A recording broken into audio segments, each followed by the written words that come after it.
let us understand all about money quotient, that is MQ.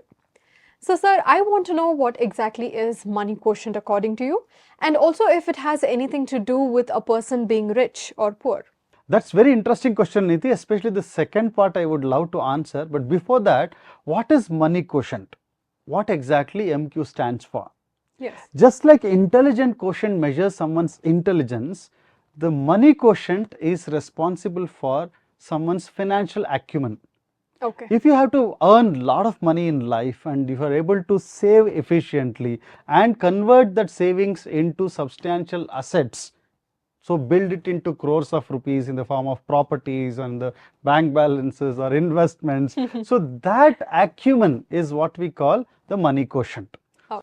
The money quotient MQ has definitely got to do with whether someone will become wealthy or continue to remain wealthy.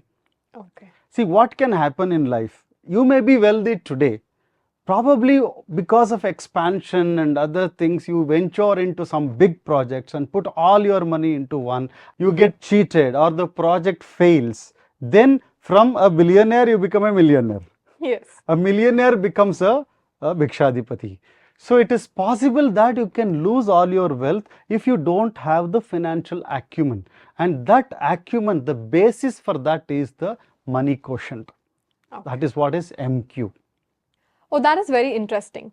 It means that if I have high MQ levels, it means that I can become wealthy and also stay healthy. Very right. Right? Very Yeah. right. So we got to know what is MQ or money quotient today. In the coming episode, we will understand how does one evaluate their own money quotient. Stay tuned.